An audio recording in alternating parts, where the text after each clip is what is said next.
Hello everyone, क्या हाल चाल है आप सबके। और आज के लेक्चर में हम लोग स्टार्ट करने वाले हैं। कल के लेक्चर में हम लोगों ने introduction objective basic of computer network, local area network, wide area network और एक मेट्रोपॉलिटन ग्रिड नेटवर्क के बारे में पढ़ा था। यहाँ हम लोगों ने कंप्लीट कर लिया था कल। उसके बाद आज हम लोग कंप्लीट करने वाले हैं इधर से इधर, इंट्रोडक्शन टू आईपी एड्रेसेस। ठीक है। और भाई जो मेरे लेक्चर को नहीं देख रहे हो ना, उसको फिर से मैं बता देता हूँ और शेयर नहीं कर रहे हो। देखो, इस चैनल से जितनी भी अर्निंग होगी ना, उसका 40% आप जैसे स्टूडेंट के लिए काम आने वाला है। मेरा काम नहीं आने वाला ये 40%। हालांकि 60% मेरे लिए होगा, क्योंकि मैं मेहनत कर रहा हूँ तो बनता है। और आप लोग भी मेहनत कर रहे हो। आप एग्जाम दो, आपका एग्जाम अगर पास नहीं होगा तो जिम्मेवारी तो नहीं ले सकता। क्या पता आप एग्जाम में गलत टिक मार के आए तो पढ़ के ना जाए। तो आपको मैं बता रहा हूँ कि ये जो लेक्चर है ना ट्रिपल सी कोर्स का, ये आपके लिए बहुत ही महत्वपूर्ण है। और इसका जो 40% है आपको पता चल गया कि आप जैसे लोगों के लिए ये किया जा रहा है। तो चलो ज़्यादा टाइम वेस्ट ना करते हैं क्लास को स्टार्ट। आज पढ़ने वाले हैं हम लोग नेटवर्क टोपोलॉजी का। जब भी मैं ये लेक्चर को पढ़ाता हूँ ना, तो सबसे बहुत मज़ा आता है, सबसे अच्छा लगता है मुझे चैप्टर 6 पढ़ाना। चैप्टर 6, क्योंकि मुझे चैप्टर 1 2 3 4 5 3 4 5 तो वर्ड, माइक्रोसॉफ्ट एक्सेल और वो जो है पावर पॉइंट, इनमें उतना अच्छा नहीं लगता कि उसमें प्रैक्टिकल करके बताऊँ। तो इसलिए उसको मैंने अभी स्किप किया, उसको लास्ट टाइम करेंगे जब हमारा चैप्टर 3 4 5 है, इसको हम लोग लास्ट में करेंगे। इसलिए लेक्चर में बता दिया था, ठीक है। लेकिन ये जो नए लोग देखेंगे उसके लिए मैं बता देता हूँ। तो आज हमारा चैप्टर 6 का पार्ट 2 है। पार्ट 1 पहले अपलोड कर दिया गया, तो हम लोग यहाँ से करते हैं स्टार्ट। आप लोग देखते ना भाई कैसे आपको पढ़ना है। तो सबसे पहले नेटवर्क टोपोलॉजी के बारे में जानेंगे कि नेटवर्क टोपोलॉजी क्या है और ये क्या क्या काम करता है। नेटवर्क टोपोलॉजी एक प्रकार का कनेक्शन होता है जो दो या दो से अधिक कंप्यूटर को आपस में जोड़ता है। ठीक है। जैसे कि आप हो, आपकी कोई है या आपका कोई है, कनेक्ट होते हो ना बात करने के लिए। और वैसे ही जो नेटवर्क टोपोलॉजी का जो है ना, एक प्रकार का कनेक्शन है। ठीक है। और ये दो या दो से अधिक, भाई बस दो ही नहीं, दो या दो से अधिक को कनेक्ट करने का काम कौन करता है? हमारा नेटवर्क टोपोलॉजी। ठीक है। आपस में कनेक्ट करता है, जिसकी मदद से आप डेटा और फाइल को कंप्यूटर, एक कंप्यूटर से दूसरे कंप्यूटर में ट्रांसफर कर सकते हैं। मान लो यहाँ की बात यहाँ पहुंचा रहे, यहाँ की बात यहाँ पहुंचा रहे, यहाँ की बात यहाँ पहुंचा रहे, यहाँ की बात यहाँ पहुंचा रहे, ऐसे करके फाइल और डेटा को पहुंचाने का काम हमारा नेटवर्क करता है। ठीक है। उसके बाद टोपोलॉजी को फिजिकल और लॉजिकल दोनों तरीके से परिभाषित मतलब डिफाइन किया जाता है, फिजिकल और लॉजिकल दोनों तरीके से। तो नेटवर्क टोपोलॉजी के कुछ टाइप्स हैं। नेटवर्क टोपोलॉजी के कुछ टाइप है। कौन कौन से टाइप है? बस topology, ring topology, star topology, nest topology और ट्री टोपोलॉजी। और भी है, लेकिन हमारे एग्जाम में इतना ही पूछा जाएगा तो इतना ही पढ़ेंगे। तो सबसे पहले हम लोग बस टोपोलॉजी की बात करते हैं। बस टोपोलॉजी, इस टोपोलॉजी में कंप्यूटर को आपस में कनेक्ट करने के लिए केवल एक केबल का इस्तेमाल किया जाता है। केवल एक केबल का। कितने केबल का? केवल एक केबल का इस्तेमाल किया जाता है। ठीक है। जिसे हम बैकबोन भी बोलते हैं। और ये जो केबल को है ना, हम बैकबोन बैकबोन भी बोलते हैं। ठीक है। बैकबोन को के दोनों छोर पर टर्मिनेटर लगे होते हैं। क्या लगे होते हैं? यहाँ पे और यहाँ पे हमारे जो है टर्मिनेटर। ठीक है। टर्मिनेटर लगे होते हैं जो सिग्नल को कंट्रोल करता है। ठीक है। जो सिग्नल को कंट्रोल करता है। बस टोपोलॉजी में किसी नोड के खराब होने पर नेटवर्क पर कोई असर नहीं पड़ता। अब ये जो हमारा जो बैकबोन है, इससे हमारे कंप्यूटर कनेक्ट होते हैं। जैसे कि यहाँ पे एक कंप्यूटर है, इधर कंप्यूटर है। अभी आपको ग्राफ दिखा हुआ है, यहाँ कंप्यूटर है, यहाँ एक कंप्यूटर कनेक्ट है, ऐसे करके कनेक्ट होते हैं। ठीक है। तो क्या होता है कि ये जो हमारा एक नोड है, ये अगर खराब हो जाएगा ना, तो हमारे जो पूरा नेटवर्क है इस पर कोई असर नहीं पड़ता। ठीक है। तो इसको हम खोल के इसको साइड कर देंगे तो हमारा कोई नेटवर्क पे असर नहीं पड़ता अगर एक भी नोड खराब हो जाए तो। ठीक है। जबकि बैकबोन के खराब होने पर पूरा नेटवर्क प्रभावित होता है। लेकिन ये जो हमारा बैकबोन है ना, अगर ये खराब हो जाएगा, अब मान लो हमारे जो बॉस है, जिनका ही तबीयत खराब हो जाए काम नहीं सकेगा, तो ऐसे ये जो बैकबोन है इन सारे कंप्यूटर नोड के बॉस है। अगर यही खराब हो जाएगा, हमारा पूरा नेटवर्क जो है वो पूरा खराब हो जाएगा। ठीक है। बस टोपोलॉजी का यूज जो है नेटवर्क के लिए किया जाता है। इसको तो पता ही है, अगर हम लोग नेटवर्किंग के बारे में पढ़ रहे हैं तो नेटवर्क टोपोलॉजी के बारे में, तो नेटवर्क के लिए यूज किया जाएगा बस टोपोलॉजी का। बस टोपोलॉजी का नेटवर्क को क्रिएट करना बहुत ही सरल होता है। आपको देखने में आसान लग रहा है, एक तार रख लो, उसमें आप नोड कनेक्ट करो।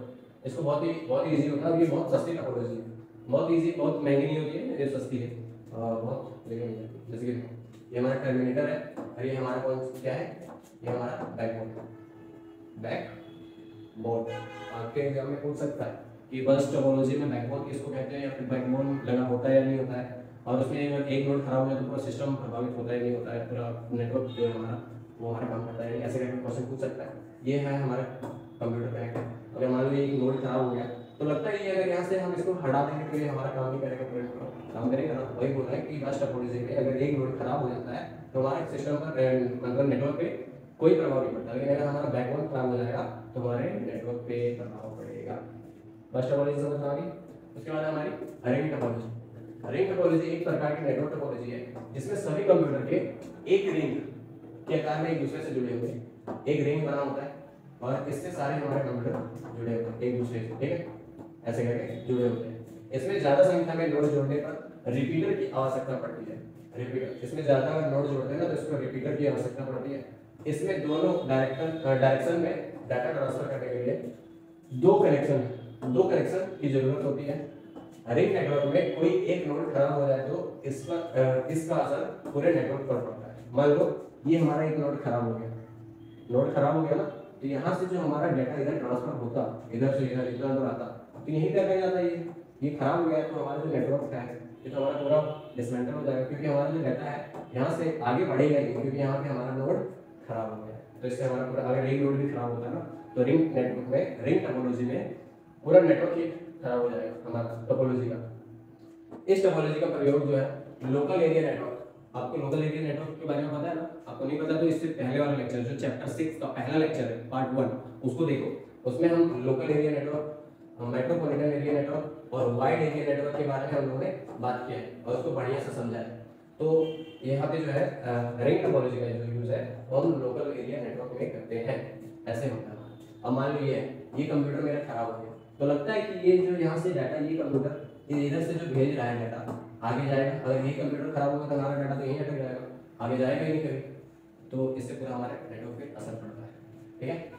उसके बाद हमारा स्टार टोपोलॉजी। स्टार टोपोलॉजी में सारे कंप्यूटर एक हब से जुड़े होते हैं। इस हब को सेंट्रल नेटवर्क डिवाइस भी कहा जाता है। क्या कहा जाता है हमको? हब जो होता है हमारा, हब से जुड़ा होता है ना, इसको हम क्या बोलते हैं? Central network device.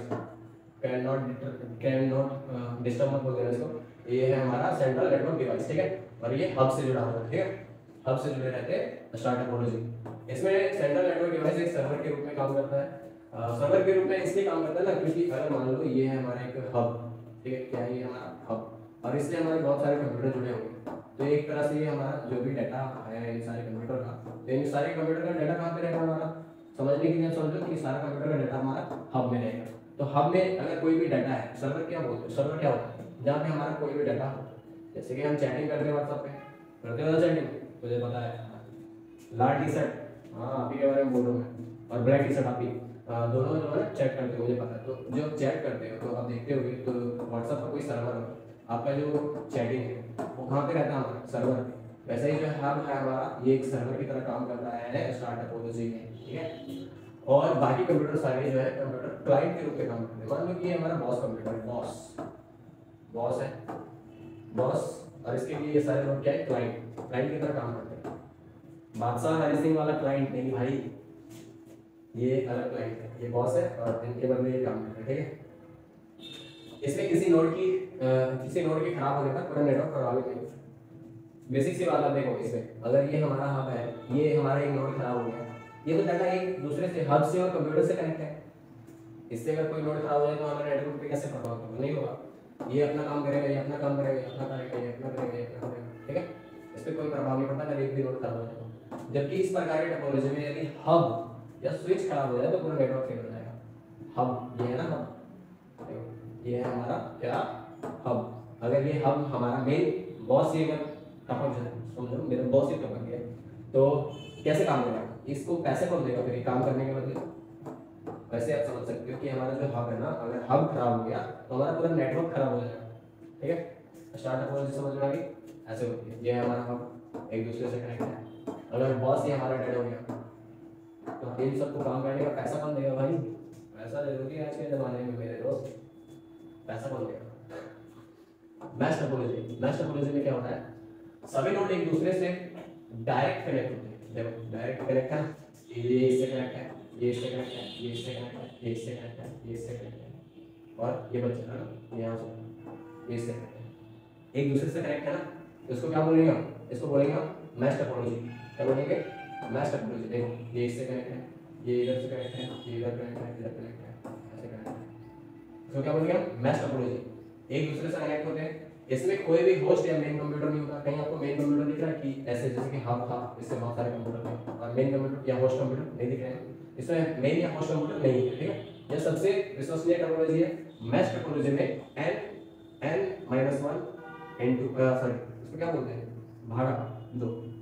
इस फॉर्मूले से जो है ना केबल की संख्या निकाली जाती है। मान लो कि ये जो यहाँ मैश टोपोलॉजी में कितने सारे केबल लगे, इसको हमको निकालना है। तो कैसे निकाल सकते हैं, उसका फॉर्मूला ये है। क्या है फॉर्मूला, अब देखो n-1, ठीक है, बटा 2। ये था। अगर हम n को अगर हम 10 मानते हैं तो कैसे निकालेंगे, 10 मानेंगे तो देखो n कितना है हमारा 10, ठीक है, n है हमारा 10 और इसको 10 माइनस 1 n है ना बटा 2। 10 में से क्या 9 और ये 10 से 9 में अगर गुणा करेंगे तो ये हमारा आएगा 90 बटा 2 से जाएगा 45 भाग, मतलब कि इसमें हमारा 45 केबल लगा हुआ है। समझ में आया ना मैश टोपोलॉजी कैसे काम करते हैं, कैसे इसका फॉर्मूला केबल निकाला, मतलब इसमें कितने केबल लगे हैं उसके फॉर्मूले से निकाल सकते हैं।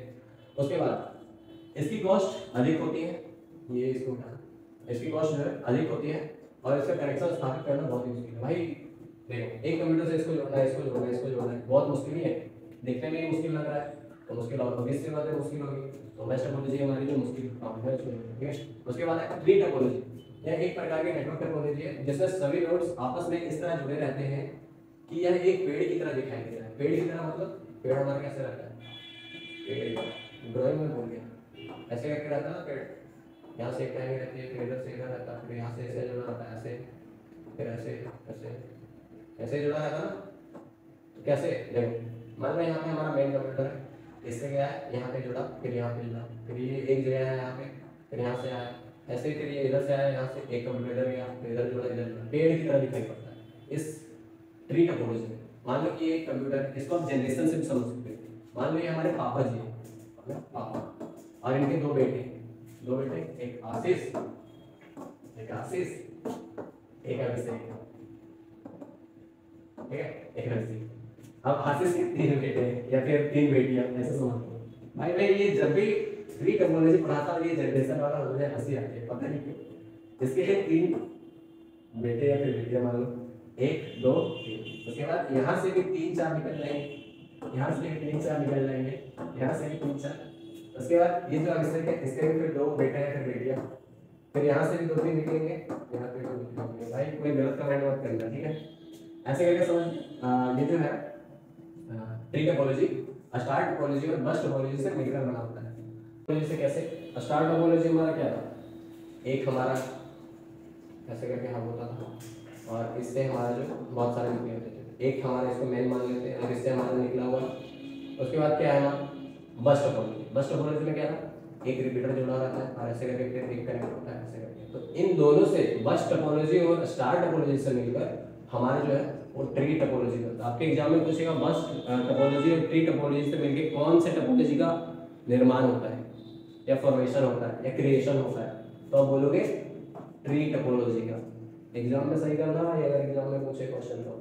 उसके बाद है हमारा नेटवर्किंग डिवाइस। नेटवर्किंग डिवाइस क्या होता है इसके बारे में देखेंगे। बहुत सारे स्लाइड हैं बचे हुए, देखते कहाँ तक पता है।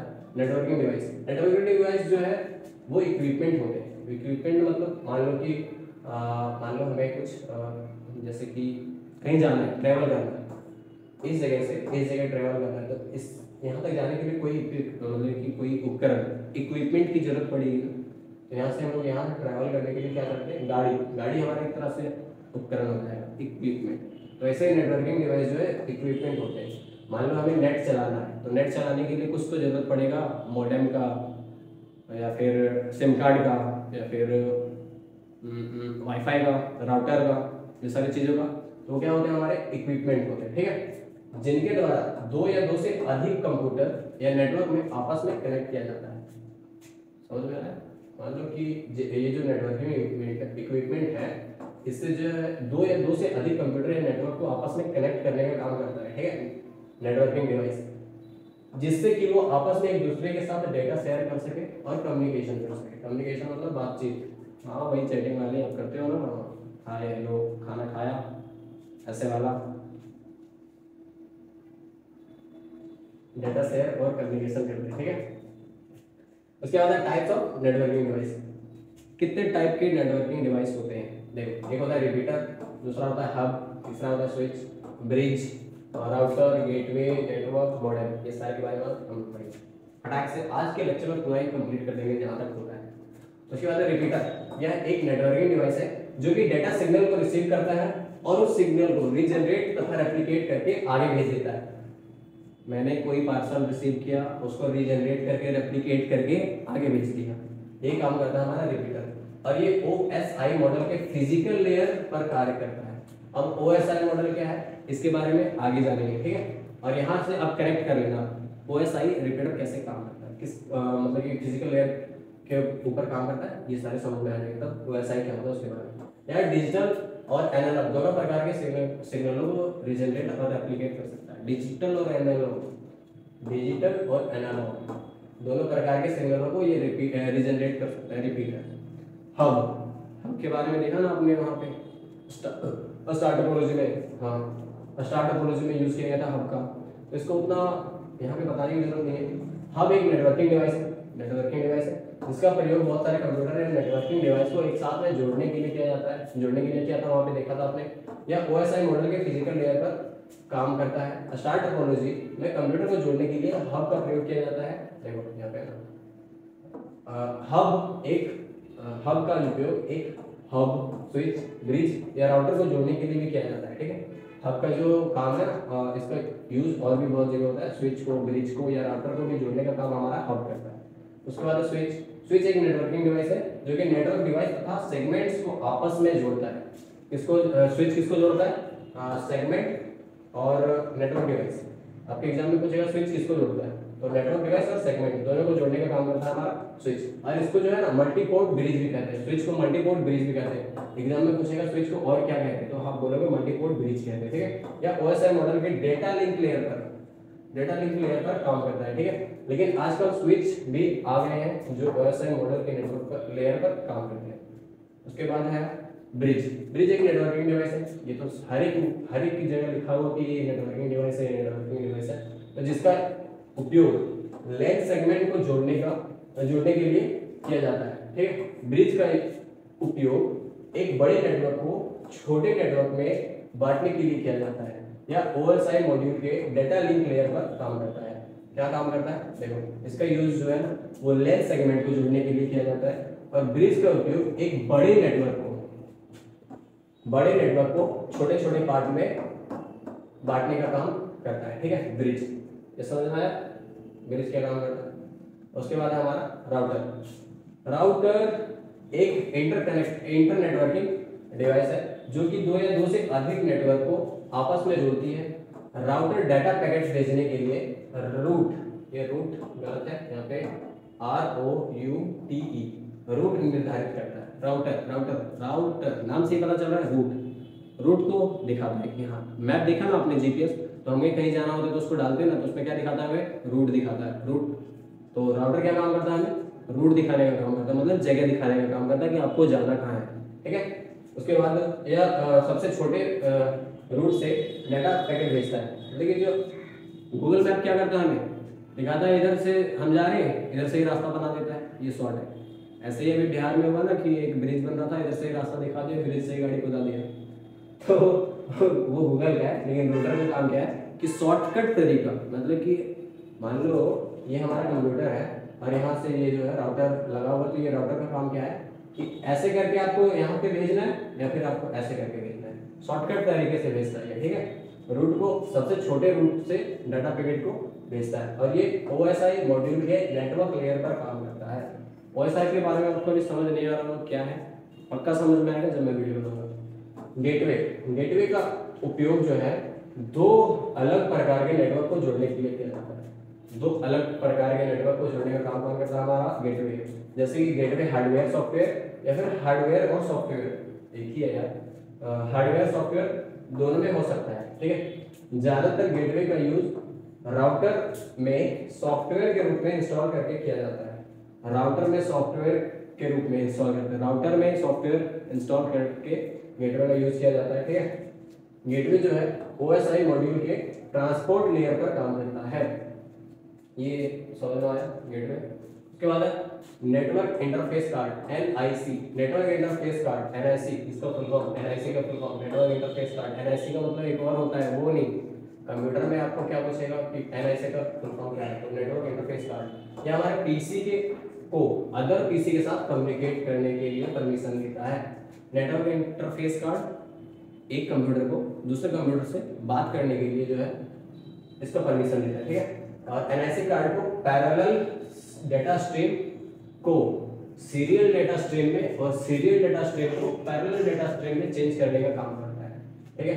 NIC जो है NIC कार्ड क्या करता है, पैरेलल डाटा स्ट्रीम को सीरियल डाटा स्ट्रीम में और सीरियल डाटा स्ट्रीम को पैरेलल डाटा स्ट्रीम में चेंज करता है। जैसे कि हम लोगों ने देखा था ना कि जो ट्रांसलेटर का काम होता है वो क्या होता है, हम कोई भी बात बोलते हैं इंग्लिश में और वो जो है अपने मान लो इंग्लिश में बोला, इसको हिंदी में ट्रांसलेट किया और ये हमें सुनाया हिंदी में। मान लो कोई अंग्रेज हमारे देश में आ गया तो वो इंग्लिश ही बोलेगा और हमें अगर इंग्लिश नहीं आता तो हमें हिंदी आता है, तो एक हमारा ट्रांसलेटर होता है। ट्रांसलेटर क्या करता है, इंग्लिश को हिंदी में ट्रांसलेट करके हमें सुनाता है। वही काम नेटवर्क इंटरफेस कार्ड मतलब NIC का है, ठीक है। बार बार मिटाना पड़ता है भाई, मेहनत देख रहे हो, लाइक कर दो यार प्लीज, प्लीज लाइक कर दो।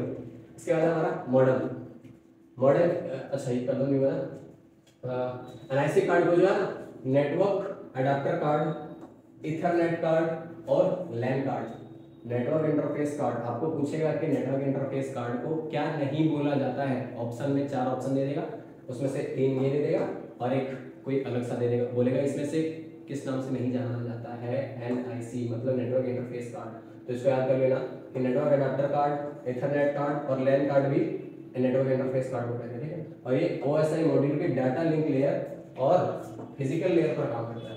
मॉडेम इसके बाद है हमारा, कंप्यूटर को इंटरनेट से कनेक्ट करने के लिए मॉडेम की जरूरत होती है। कंप्यूटर को इंटरनेट से, मैंने बोला था ना कि हमें नेट चलाने के लिए पहले ज़माने में जब वाईफाई नहीं होता था तो क्या करते थे, एक मॉडेम लेते थे, मॉडेम में सिम कार्ड डालते थे जिसमें हम डेटा को रिचार्ज करके रखते थे और उसको कंप्यूटर में लगा के USB टाइप से होता था, उसको लगा के उससे हम लोग इंटरनेट सर्फ करते थे, ठीक है। मॉडेम वही मॉडेम जो है एनालॉग सिग्नल को डिजिटल सिग्नल में और डिजिटल सिग्नल को एनालॉग सिग्नल में कन्वर्ट करता है। हम वही ट्रांसलेटर के जैसा समझ रहे हैं।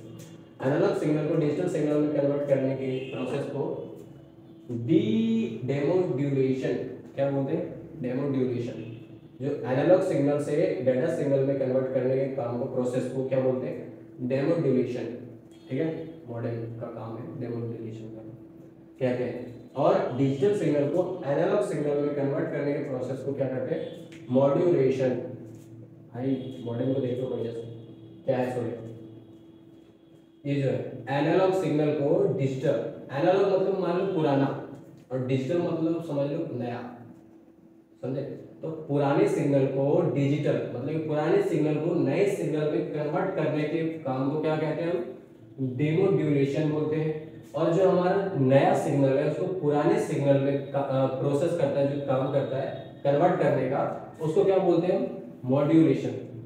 समझे, फिर से बैक करो 10-20 सेकंड पीछे करो वीडियो और फिर से समझो। उसके बाद है हमारा एप्लीकेशन ऑफ इंटरनेट। इंटरनेट चलाने के लिए हमें कुछ तो चाहिए, जैसे कि मूवी देखने के लिए मोबाइल में क्या है, MX प्लेयर है, उसके बाद VLC प्लेयर है, उसके बाद बहुत सारे हैं, मुझे उतना पता नहीं, मैं इन दोनों का यूज़ करता हूँ ज़्यादा। तो मूवी देखने के लिए हमें एप्लीकेशन की जरूरत पड़ती है। मान लो हमें कोई सामान मंगाना है, ऑर्डर करना है, तो उसके लिए क्या है, अमेजोन, ठीक है। उसके बाद क्या है हमारा फ्लिपकार्ट और क्या है मिंत्रा, ये सब क्या है, एक एप्लीकेशन ही है। तो किस चीज़ का एप्लीकेशन है ये हमारा शॉपिंग का एप्लीकेशन है, ये हमारा एंटरटेनमेंट का एप्लीकेशन है। समझे, यहाँ तक समझ में आया। आप मेरा वीडियो देख रहे हो यूट्यूब पे, ये भी इंटरटेनमेंट का एप्लीकेशन है। वैसे ही हमारा इंटरनेट चलाने के लिए जो एप्लीकेशन की जरूरत पड़ती है वो कौन कौन से है, किस किस चीज़ के बारे में है, सारे के बारे में जानेंगे, ठीक है। इंटरनेट एक सबसे बड़ा कंप्यूटर नेटवर्क है, सबसे बड़ा कंप्यूटर नेटवर्क है, ठीक है, इंटरनेट, जिसमें पर्सनल तथा पब्लिक दोनों तरह के नेटवर्क आपस में जुड़े होते हैं। एक पर्सनल नेटवर्क होता है, एक प्राइवेट नेटवर्क होता है, ठीक है। पब्लिक नेटवर्क, पर्सनल प्राइवेट एक ही है। पब्लिक नेटवर्क क्या होते हैं, उसको हर कोई यूज कर सकता है। पब्लिक, पब्लिक मतलब पब्लिक, हमारी जनता, हमारी मतलब आप लोग यूज कर रहे हो ना, ऐसे।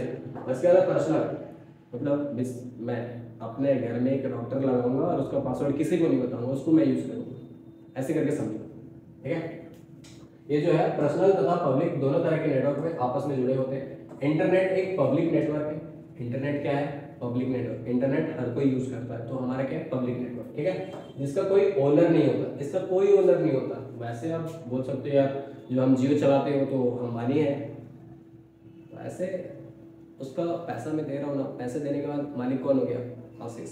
Yes I am the owner of my network, लेकिन डेटा नेटवर्क नहीं बोलना ऐसे। इंटरनेट से जुड़े सभी डिवाइस का अपना एक यूनिक आईपी एड्रेस, इसके बारे में भी आगे की वीडियो में जानेंगे। आपको मजा आ रहा है वीडियो देखने में। आईपी एड्रेस क्या होता है, तो इंटरनेट से जितने भी डिवाइस हमारे जुड़े होते हैं ना, उसका एक अलग और यूनिक आईपी एड्रेस होता है। इंटरनेट पर इंफॉर्मेशन सेंड और रिसीव करने के लिए हम किसका यूज करते हैं, मतलब यूज करता है टीसीपी आईपी, ठीक है, इस प्रोटोकॉल का यूज होता है। अभी आगे जानेंगे टीसीपी और आईपी, ठीक है, आगे मतलब इसी चैप्टर में, चैप्टर 6 हमारे लिए आज के जनरेशन के लिए बहुत ही बढ़िया है और इसको मजा भी आता है पढ़ाने में। तो इंटरनेट पर जो भी इंफॉर्मेशन सेंड और रिसीव करने का काम किसका होता है, टीसीपी और आईपी प्रोटोकॉल का यूज करता है, ठीक है। प्रेजेंट टाइम में इंटरनेट का उपयोग विभिन्न क्षेत्रों में किया जाता है। प्रेजेंट टाइम में मतलब आज के टाइम पे इंटरनेट का कहाँ पर यूज होता है वो देखो, communication, education, business, entertainment, medicine, shopping. कैसे, कम्युनिकेशन देखा आ गया ना, इंस्टाग्राम पे चैटिंग चलती है ना, वहाँ पे बात होती है, व्हाट्सएप पे बात होती है, कम्युनिकेशन में इंटरनेट का यूज हो रहा है। एजुकेशन, आप मेरी वीडियोस देख रहे हो, पढ़ाई कर रहे हो ना, तो ये कहाँ है, एजुकेशन में इंटरनेट का काम हो रहा है। बिजनेस, मेरा जो एप्लीकेशन था, है नहीं था, उसमें क्या था, हम बिजनेस कर रहे थे, हम अपने प्रोडक्ट को सेल कर रहे थे ना। अभी जो फ्लिपकार्ट है, अमेजोन क्या करता है, बिजनेस करता है, किसके थ्रू से, इंटरनेट से। एंटरटेनमेंट, आप कोई मूवीज देख रहे हो यूट्यूब पे या फिर और भी कहीं, तो किससे देख रहे हो, इंटरनेट से, एंटरटेनमेंट भी आ गया। उसके बाद मेडिसिन, ट्रूमेड्स का नाम सुना है, आप ऑनलाइन कुछ भी सामान मेडिसिन को लाते हो ना, लगाते हो ना, वो एक तरह से ई-कॉमर्स में चला जाता है, लेकिन आप ऐसा समझो मेडिसिन को कि बहुत सारी जगह मेडिसिन के लिए प्रिस्क्रिप्शन लिखा जाता है, इंटरनेट से भी लिखा जाता है, ऐसे करके आप सुनो। शॉपिंग यार भाई फ्लिपकार्ट पर समझ लो, ठीक है। इन सारी जगहों पे, बहुत फेमस जगह पे हमारा इंटरनेट का यूज होता है। अब है हमारा website address and URL. Website address जो है वो क्या है, वेब एड्रेस या डोमेन नेम किसी स्पेसिफिक फाइल, डायरेक्टरी या वेबसाइट के पेज का एक एड्रेस होता है। वेब एड्रेस या डोमेन नेम क्या है, स्पेसिफिक फाइल, डायरेक्टरी या फिर वेबसाइट के पेज का एक एड्रेस होता है। किसका एड्रेस होता है, वेबसाइट, डायरेक्टरी या स्पेसिफिक फाइल का एड्रेस होता है। जैसे https://www.upcissprime.com, इसे यूआरएल भी कहा जाता है, मतलब पेज का एड्रेस भी कहा जाता है और यूआरएल भी कहा जाता है। आमतौर पर वेबसाइट का एड्रेस वेबसाइट के होम पेज को रिप्रेजेंट करता है। वेबसाइट का एड्रेस वेबसाइट के क्या है, वेबसाइट का एड्रेस जो है ना, वेबसाइट के होम पेज इसको रिप्रेजेंट करता है, ठीक है। वही यूआरएल जो है वो किसको रिप्रेजेंट करता है, होम पेज को रिप्रेजेंट करता है। किसी भी वेबसाइट का एड्रेस प्रोटोकॉल डोमेन नेम के साथ जुड़ा होता है और डोमेन टाइप के साथ फिनिश होता है। ये कैसे होता है सोचो, मान लो कि एड्रेस प्रोटोकॉल ये है, उसको इसमें जो डोमेन नेम, ये हमारा डोमेन नेम हो जाएगा upcissprime.com, ऐसे करके। अभी आगे मैं बताऊंगा, ठीक है, इसके बारे में। उसके बाद है यूनिफॉर्म रिसोर्स लोकेटर, किसका फुल फॉर्म होता है, यूआरएल। यूआरएल का फुल फॉर्म है यूनिफॉर्म रिसोर्स लोकेटर। यूआरएल का पूरा नाम यहाँ पे है भाई, यूनिफॉर्म रिसोर्स लोकेटर। यह एक एड्रेस होता है, क्या होता है, ये एड्रेस होता है। यूआरएल जो है एड्रेस होता है, यहाँ है ना यूआरएल एड्रेस होता है। उसके बाद यहाँ पे यूआरएल भी कहा जाता है, ठीक है। तो यूआरएल जो है एक एड्रेस होता है जिसका इस्तेमाल इंटरनेट में वेबसाइट या वेब पेज को एक्सेस करने के लिए किया जाता है। किसको एक्सेस करने के लिए? वेबसाइट या वेब पेज को एक्सेस करने के लिए, ठीक है। यूआरएल का आविष्कार जो है 1994 में टिम बर्नर्स-ली, इसका नाम मैं प्रोनाउंस नहीं कर पाता हूँ, टिम बर्नर्स-ली, ठीक है, टिम बर्नर्स-ली, माफ करना प्लीज, हम पे क्षमा कर दो। टिम बर्नर्स-ली ने किया था, ठीक है, इसलिए टिम बर्नर्स-ली को यूआरएल का भी जनक कहा जाता है, ठीक है। उसके बाद है हमारा यहाँ पे देखो, ये जो है ये हमारा प्रोटोकॉल, ये वर्ल्ड वाइड www, इसका फुल फॉर्म पता है ना? नहीं पता तो आप सर्च करो, वैसे मैं बताऊंगा नहीं। वर्ल्ड वाइड वेब ऐसे करके, ठीक है, वर्ल्ड वाइड वेब, ठीक है। उसके बाद UPCISS prime.com, ये जो मैं PDF से पढ़ाता हूँ ना, ये यहीं से डाउनलोड किया, ठीक है, क्रेडिट दे देना बनता है। तो UPCISS prime.com ये हमारा क्या है? ये हमारा डोमेन नेम है। उसके बाद इधर का जो होता है ये हमारा सब डोमेन होता है, ठीक है। उसके बाद टाइप्स ऑफ यूआरएल के कितने प्रकार होते हैं? सो देखो 2-3 स्लाइड और बची है हमारी। तो टाइप्स ऑफ यूआरएल के 2 प्रकार होते हैं। कौन कौन से? एक एब्सोल्यूट यूआरएल और एक होता है रिलेटिव यूआरएल। एब्सोल्यूट यूआरएल में इंटरनेट पर फाइल को सर्च करने के लिए आवश्यक इंफॉर्मेशन होती है। इसमें protocol, host name, folder name और फाइल का नाम होता है। जैसे https://www.upciprime.com/cccnotes.html, ये जो है ना, ये फोल्डर नेम और फाइल का नाम होता है, ठीक है।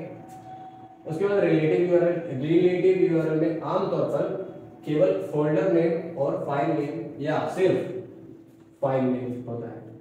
हम रिलेटिव यूआरएल का यूज तब कर सकते हैं जब हम उसी फाइल या उसी सर्वर पर स्थित लोकेटेड फाइल पर मौजूद प्रेजेंट हो। रिलेटिव यूआरएल में ब्राउज़र को सर्वर नेम या प्रोटोकॉल नेम की आवश्यकता नहीं होती, जैसे cctest/cccnotes.html। मान लो कोई फाइल को हम लोग खोल के रखा है, वहीं पे हमारा है, तो वहीं से ये रिलेट करके खोल देता है, ठीक है। 2 टाइप के हमारे यूआरएल, आपको इतना समझना है, 2 टाइप के यूआरएल होते हैं, एक एब्सोल्यूट यूआरएल और एक रिलेटिव यूआरएल, ठीक है। उसके बाद है वर्ल्ड वाइड वेब, www का full form world wide web, ठीक है। वर्ल्ड वाइड वेब इंटरनेट का वह हिस्सा है जिसमें वेबसाइट और वेब पेज शामिल है। वेबसाइट और वेब पेज दोनों शामिल है, वह हिस्सा है इंटरनेट का, ठीक है। इसका आविष्कार 1989 में, वही फिर से नाम आ गया यार, टिम बर्नर्स-ली ने सर्न जिनेवा स्विट्जरलैंड में किया था। किसने किया था? टिम बर्नर्स-ली ने 1889 में, ठीक है। यह मूल रूप से इंटरनेट सर्वर का एक सिस्टम है जो स्पेशली फॉर्मेटेड डॉक्यूमेंट को सपोर्ट करता है। किसको सपोर्ट करता है? स्पेशली फॉर्मेटेड डॉक्यूमेंट को सपोर्ट करता है। इसमें डॉक्यूमेंट को एक मार्कअप लैंग्वेज में फॉर्मेट किया जाता है जिसे hyper text markup language, HTML का full form hyper text markup language कहते हैं, जो दूसरे डॉक्यूमेंट के साथ ग्राफिक्स, ऑडियो और वीडियो फाइल्स को सपोर्ट करता है। www मूल रूप से दुनिया भर में वितरित लाखों सर्वर वाला एक लार्ज क्लाइंट सर्वर सिस्टम है।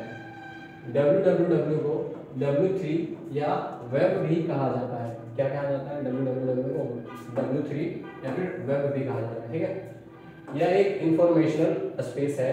यहाँ पर HTML डॉक्यूमेंट और वेब रिसोर्सेज को यूनिफॉर्म रिसोर्स लोकेटर URL के थ्रू आइडेंटिफाई किया जाता है, जहाँ HTML डॉक्यूमेंट हाइपरलिंक के जरिए आपस में जुड़े रहते हैं।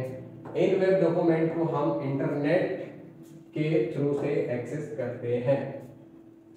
उसके बाद है वेब पेज आमतौर पर हाइपर टेक्स्ट मार्कअप लैंग्वेज में लिखा गया एक डॉक्यूमेंट होता है। वेब पेज मतलब जो हमें शो होता है ना इंटरनेट पे, जो वेब पेज, वो किससे लिखा जाता है? HTML पे लिखा जाता है, जिसे हम इंटरनेट के जरिए आसानी से देख सकते हैं। इंटरनेट के थ्रू से हम उसको देख सकते हैं। इस तरह के वेब पेज में वेब लिंक्स का भी उपयोग किया जाता है। वेब लिंक्स क्या होते हैं, मान लो कि ये यहाँ पे कोई चीज़ डाला हुआ है, जैसे कि मान लो ये हमारा कोई टी शर्ट है, इसको बाय करने के लिए यहाँ पे जो लिंक रहता है इसको वेब लिंक बोलेंगे। इसको जैसे क्लिक करेंगे एक नए पेज पे हम चले जाएंगे, ऐसा समझो, जिससे उसी वेबसाइट के अदर पेज या किसी दूसरे वेबसाइट के पेज में भी जाया जा सकता है। समझ गए ना। मान लो कि ये है हमारा, और यहाँ पे बोलेंगे हम कोई प्रोडक्ट है और इसको बोलेंगे बाय करो। बाय करने के लिए आपको अदर पेज में लेके जाता है। कौन सा पेज होता है, ये होता है पेमेंट। पैसे पे करने के लिए आपको बोलता है ना, कोई भी चीज़ खरीदोगे तो अदर पेज में जो लेके जाता है पेमेंट पेज होता है। उसके बाद हमारा एड्रेस पेज भी आता है यहीं पे बीच में, तो वो दूसरे जगह पे जा रहा है ना, अलग पेज खुल रहा है, उसी में हमारा वेब लिंक भी होता है। ठीक है, तो उसको यूज़ किया जाता है। डोमेन नेम क्या होगा, डोमेन नेम यहाँ देखा ना आपने, कहाँ गया वो, हाँ ये देखो, upcisprime.com, ये हमारा डोमेन नेम है। क्या है, डोमेन नेम। ठीक है, यहाँ पे डोमेन नेम या DNS, domain naming system. DNS का फुल फॉर्म क्या है, डोमेन नेमिंग सिस्टम। एक ऐसा नेमिंग सिस्टम है जिससे हम किसी वेबसाइट को इंटरनेट में आइडेंटिफाई कर सकते हैं। ऐसे समझो, मान लो मेरा नाम है आशीष, और भी तो होगा इंडिया में आशीष, झारखंड में आशीष, दिल्ली में आशीष, और भी लोग होंगे ना आशीष, और भी आशीष, और भी आशीष, आशीष आशीष आशीष आशीष, हर जगह आशीष, पूरा इंडिया में आशीष आशीष आशीष। ठीक है, तो अब मैं जो आशीष हूँ, किसी को सर्च करना है, मान लो परिवार को, मतलब वो परिवार नहीं, इंस्टाग्राम पे जाएगा और सर्च करेगा आशीष, तो उसको नहीं मिलेगा क्योंकि मैं वहाँ पे नहीं हूँ, इंटरनेट पे हूँ, उसे नहीं पता।